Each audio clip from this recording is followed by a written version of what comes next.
En el nombre del Padre, y del Hijo, y del Espíritu Santo. Amén. Ven, Espíritu Santo. ¿Qué tal, hermanos? Este domingo pasado, que marca, como sabéis, las lecturas del domingo siempre marcan el cariz de la semana, salvo que haya algún tipo de solemnidad en tu diócesis o alguna fiesta gorda en la orden religiosa a la que perteneces o en el movimiento en el que estás, pues es cierto que el cristiano vive conforme al domingo, que siempre hace referencia, es siempre la misma misa y hace referencia a la Pascua, al triduo pascual. Pero no solo eso, sino que las lecturas en el domingo, todas las lecturas de la misa, tienen relación entre ellas. Y me atrevería a decir que las de este domingo son especialmente gozosas. Hay un documento de la Iglesia que se llama Verbum Domini, que nos dice que a la hora de interpretar la Sagrada Escritura debemos interpretarla de acuerdo con la regla de la fe, pero muy especialmente en su conjunto, ¿no? Sería un poco error, sería como esos periodistas que cogen justo el sitio este ambiguo en el que te has equivocado y que encima era pues una respuesta en la que estabas diciendo lo que decía tu oponente y lo cogen exactamente eso y entonces dicen, mira lo que he dicho. Bueno, pues a veces nosotros, todos nosotros, hemos podido escoger un poco a nuestro gusto, como si fuera un buffet libre, alguna cita de la Biblia, pues porque nos venía bien. Y sin embargo, hasta el diablo cita la Biblia. Fijaos que para tentar a Jesús en el desierto, el propio diablo edita la Biblia y utiliza pequeños tropos que le lanza a Jesús y bueno, oye, si eres hijo de Dios. Y claro, nos podría pasar esto, ¿no? Y por eso la misa del domingo tiene muchísimos aspectos formativos. Y uno de ellos, uno de los aspectos educativos que tiene, es que en el domingo aprendo a darme cuenta de que la Sagrada Escritura, que es temática, que contiene una gran noticia, pues no la puedo ir seccionando y cogiéndola a mi gusto, sino que mi gusto tiene que estar en verla en su conjunto, ¿no? Ahí hay un misterio grande que se me tiene que revelar, continuamente es algo que no puedo apurar, es algo que no voy a agotar, pero que si me pongo en sintonía con ella va a iluminar mi vida. La del vecino va a resultar ser más grande de lo que yo pensaba.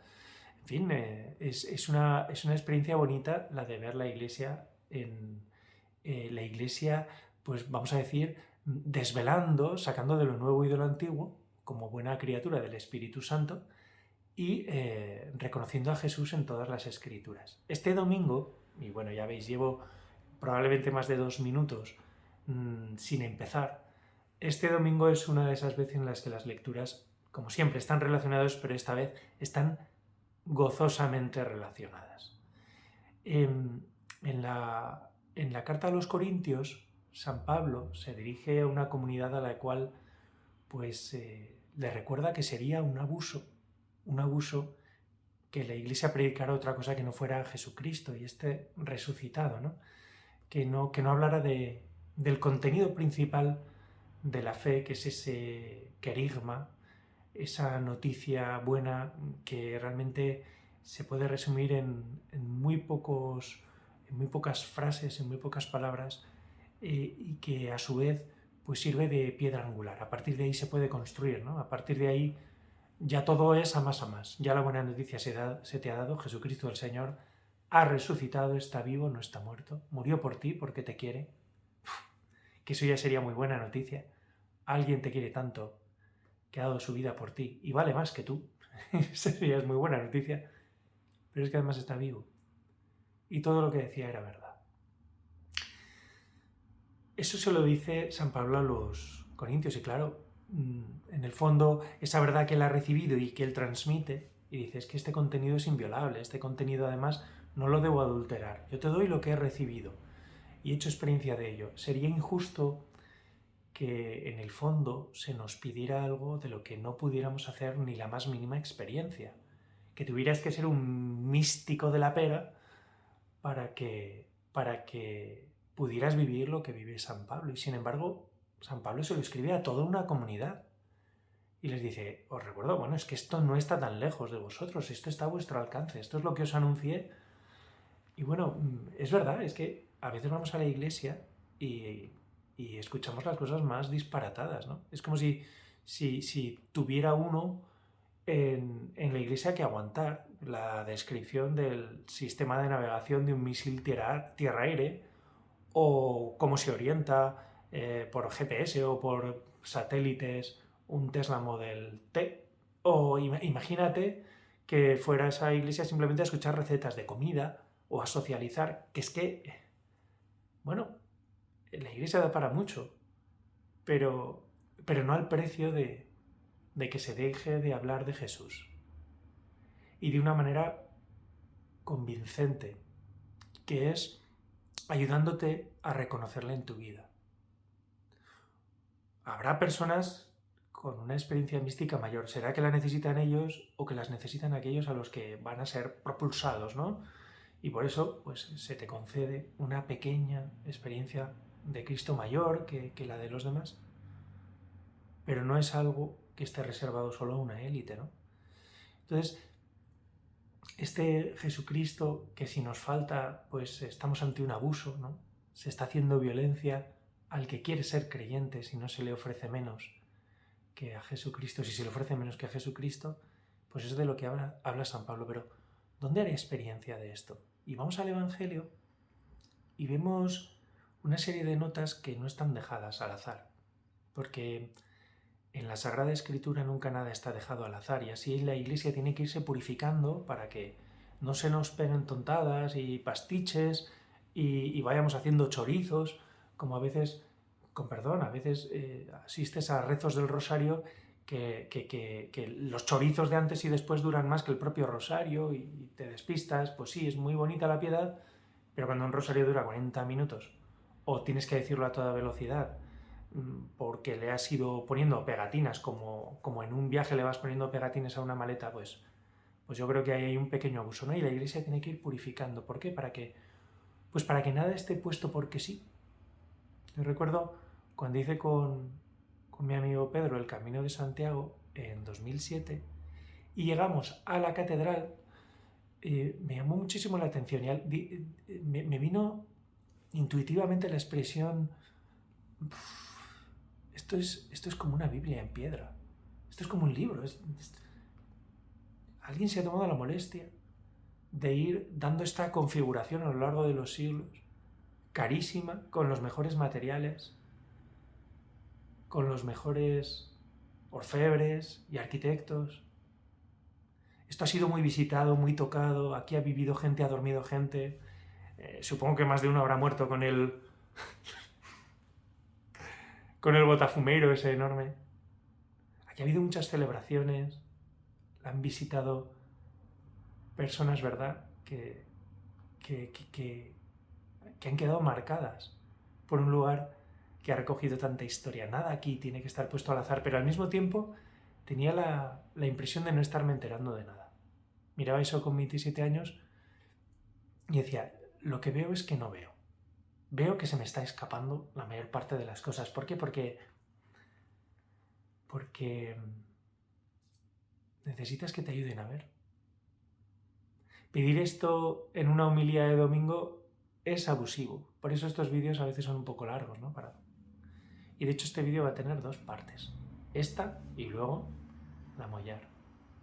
Pero lo primero que te invitaría es a que te acercaras, que nos acerquemos al misterio de la Iglesia y al misterio de la Sagrada Escritura que la Iglesia conserva no como unas cenizas, sino como fuego vivo, ¿no? Algo que he escuchado hoy de labios de un sacerdote sabio, ¿no? Citando al cardenal Müller: la Iglesia no conserva cenizas, conserva fuego. Y dices, es verdad. Y que des gracias, ¿no? Porque continuamente perteneces a una familia, a un organismo vivo que continuamente está eliminando todo aquello que sobra y al mismo tiempo nunca va a vender aquello que no se puede vender, porque vale más que la vida misma, vale más que el oro, ¿no?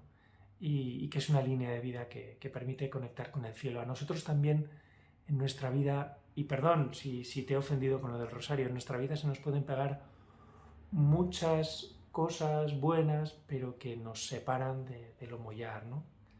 Y parar en la vida y reflexionar un poco y mirar, ir al centro de las cosas, pues nos puede ayudar mucho. Y eso sucede en el Evangelio de este domingo. Y ni siquiera este Evangelio va a ser el centro de la propuesta que te hago, ¿no?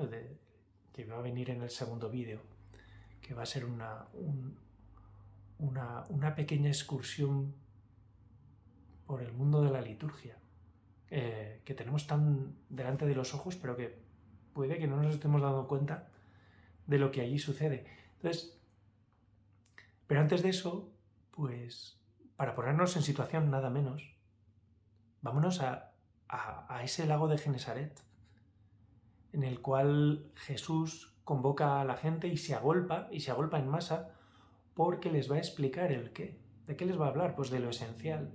De nuevo, no les va a explicar pues la composición yo qué sé, del combustible de los Fórmula 1. Les va a hablar de la palabra de Dios. Y la verdad es que, aunque no tenga tirón la palabra de Dios para muchos de nosotros, deberíamos pensar que igual es porque estamos un poco enfermos. Porque cuando empiezas a profundizar, luego es que es difícil que haya nada que tenga más tirón que la palabra de Dios. Pero así de primeras nos extraña, ¿no? ¿Cómo que se agolpaba? Algo más les daría. Y al parecer no. Jesús hacía milagros y daba de comer a las masas. Es más, lo hacía a través de los demás, que es como le gusta hacer a Dios las cosas, a través de otros. Pero en esta ocasión no, la gente se agolpa porque quiere oír la palabra de Dios. Claro, es que a quien hay que escucharle la palabra de Dios para que realmente seduzca es a la palabra misma contándotelo. Y ahí estaba el Hijo Eterno de Dios explicando la palabra, explicándose, traduciéndose a los hombres que le miraban embelesados y que reconocían en ellos una sed eterna, igual un poco dormida, pero que cuanto más escuchaban, más querían escuchar. Eso es lo bonito de los grandes amores, que no sacian tanto como despiertan la sed, pero al mismo tiempo dejan satisfecho. Dices, ya está bien, Señor, frena, que si no me vas a destrozar. Esto es demasiado, no puedo asumir tanto. Y esto además al alcance de los sencillos, porque fijaos, ¿quiénes iban a estar allí? A orillas del lago de Genesaret, por favor, ¿quiénes iban a estar ahí? Pues los Albert Einstein de la vida, no muchos. Y la gente forretis, pues hasta arriba de dinero, pues igual tampoco, porque estaría en otros asuntos. Había personas muy sencillas y muy sedientas. Y me gusta mucho que Jesús convoque en los umbrales, ahí en la orilla. Es decir, todavía en un lugar, en un terreno conocido, donde puedes hacer pie, porque siempre has hecho pie.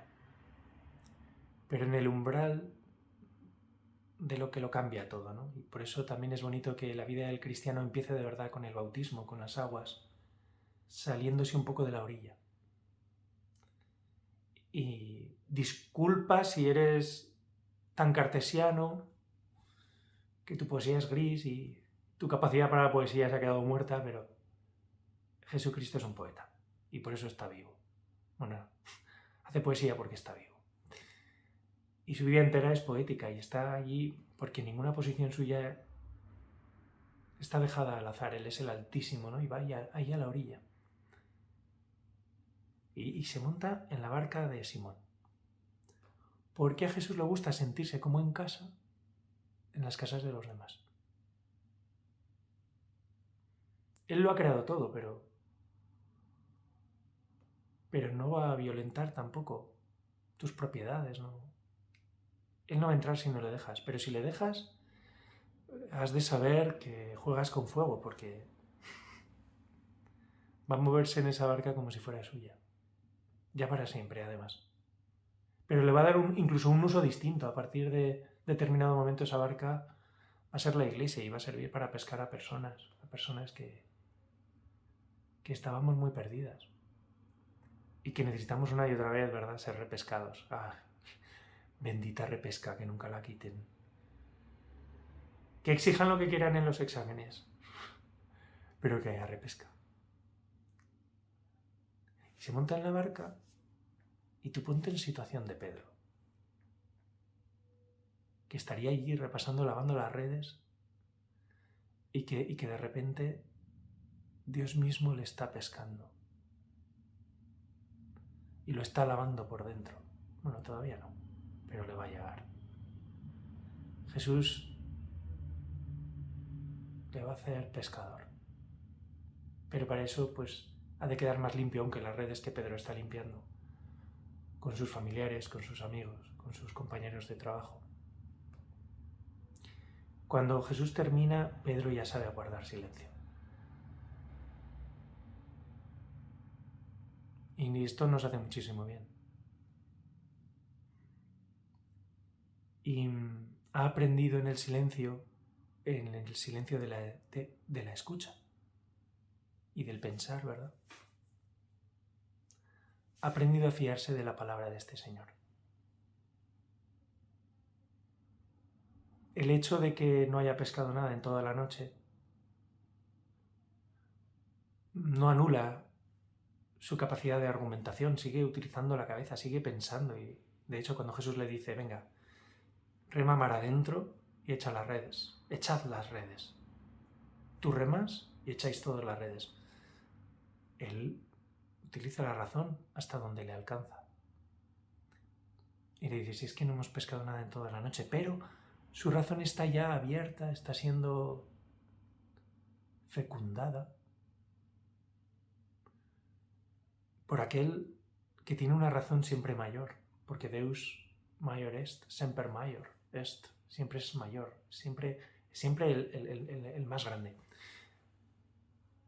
Y entonces, a su razonamiento, muy razonable, añade algo aún más razonable, que es fiarse de aquel que se está mostrando digno de confianza. Y no tardan mucho, remando mar adentro, alejándose de tierra firme, pero con aquel que resulta ser más firme que la tierra más firme, porque la tierra más firme se sustenta en aquel que la sujeta como creación continua, el Verbo divino de Dios, que hace lo que el Padre quiere. Y lo que el Padre quiere es a ti. Pues alejándose de tierra firme y por tanto ganando consistencia solo en Dios, de repente es partícipe de una fecundidad que no ha visto en la vida. Necesita la ayuda de otra barca y ambas, tan llenas de peces, amenazan con hundirse. Y yo no sé de qué manera Pedro se pondría de rodillas, porque si una barca se está hundiendo, mucho movimiento no puedes hacer. Apártate de mí, Señor, que soy un pecador.